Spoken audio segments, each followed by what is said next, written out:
आत्मज्ञान की यात्रा उन परतों को पहचानने और उनसे परे जाने की यात्रा है जिन्हें हम अक्सर मैं मान लेते हैं। उपनिषद बताते हैं कि शुद्ध आत्मा 5 आवरणों या पंच कोशों से आच्छादित होती है।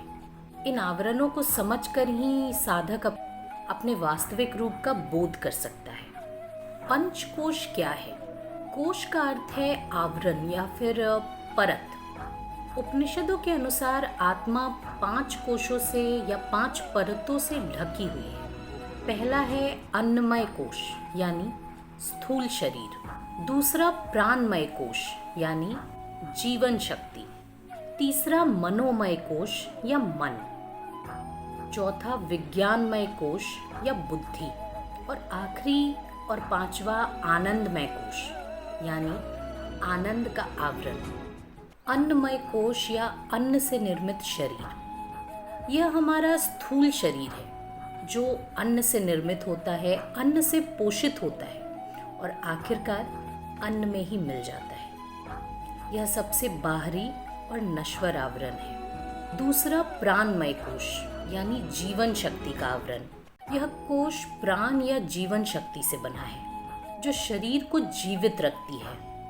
श्वास प्रश्वास, ऊर्जा का प्रवाह और शरीर की अनेक क्रियाएं इसी पर आधारित है। तीसरा मनोमय कोश या मन का आवरण। यह विचारों, भावनाओं, इच्छाओं, इंद्रियों और स्मृतियों से प्राप्त अनुभवों का क्षेत्र है। सुख दुख, राग द्वेष और कल्पनाएं इसी स्तर पर उत्पन्न होती हैं। चौथा विज्ञानमय कोश या बुद्धि का आवरण।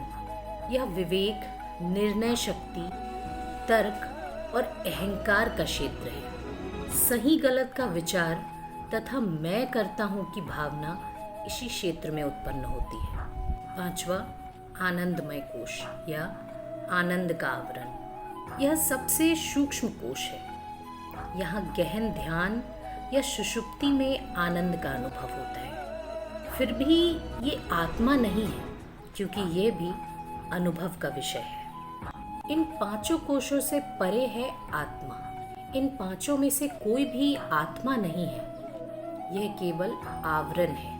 आत्मा तो वह शुद्ध, निराकार, अचल और सदा साक्षी रहने वाली चेतना है जो इन सबको प्रकाशित करती है। तुम शरीर नहीं हो, तुम श्वास नहीं हो, तुम मन नहीं हो, तुम बुद्धि नहीं हो, तुम केवल आनंद का अनुभव भी नहीं हो।